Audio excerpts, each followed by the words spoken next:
Oi, pessoal, tudo bem? Hoje eu queria falar um pouquinho para vocês sobre o ser humano. O ser humano como um ser de várias facetas. O ser humano, ele não é apenas um animal racional. Para muitos filósofos, o ser humano é muito mais que isso. Ele tem muitas outras dimensões. Vamos começar a pensar nessa complexidade que é o ser humano com um filósofo chamado Pascal. Blaise Pascal é um filósofo e matemático, mais conhecido até por ser matemático do que ser filósofo, que viveu no século XVII. Ele foi contemporâneo do grande filósofo racionalista Descartes. Em sua obra Pensamentos, Pascal pensa no ser humano como um ser mediano, localizado entre um polo superior e um polo inferior, entre uma dimensão angelical e uma dimensão animal. Esses dois extremos, gente, parecem apontar para um possível equilíbrio.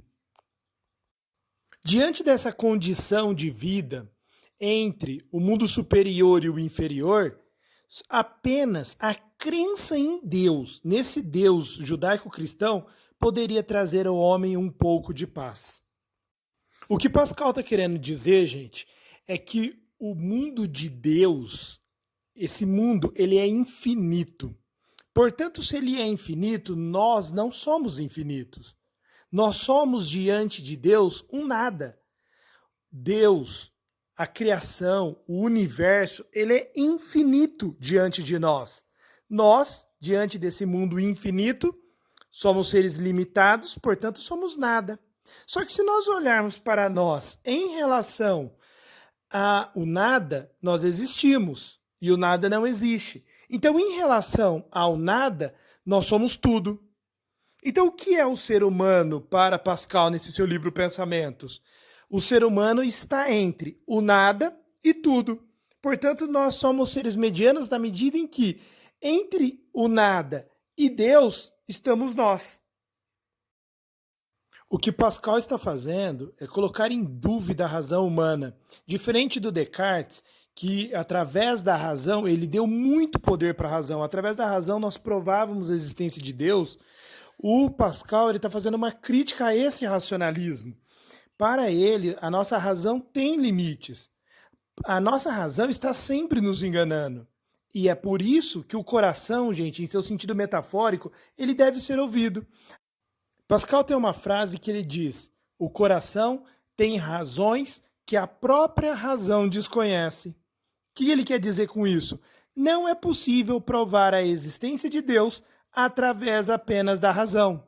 O homem precisa se reconhecer como um nada em relação ao infinito e tudo em relação ao nada. Assim, não é a razão, mas a crença em Deus que pode e vai nos trazer a paz. Essa razão do coração, como ele diz, está entre a razão universal e a fé pessoal.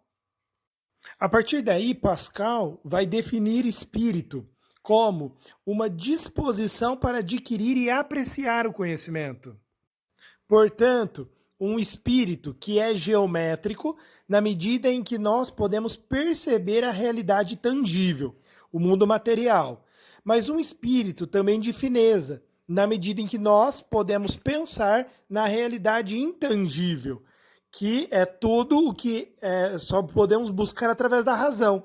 Então, juntando esses dois espíritos, essas duas dimensões do espírito geométrico, que são as nossas experiências materiais, e o espírito de fineza, que é aquilo que é intangível, que é a nossa capacidade de abstração, de pensar, né, em tudo que está diante de nós pela razão, ele fala que nós temos essa disposição para buscar o conhecimento e, portanto, ter a crença em Deus, que vai nos trazer o quê? A paz, por sermos justamente um ser que está entre o tudo e o nada.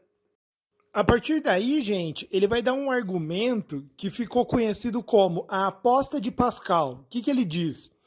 Se nós acreditarmos em Deus, nós temos muito mais a ganhar crendo nele, em Deus, do que se nós formos ateus e não acreditarmos em Deus. Como assim, Heraldo? Vamos entender.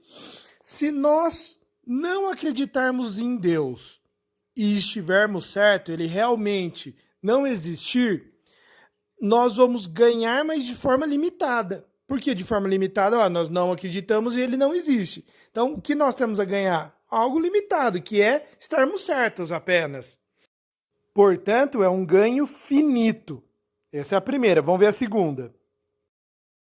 Agora, se nós não acreditarmos em Deus e ele existir, nós perdemos o infinito, a vida eterna, perdemos tudo.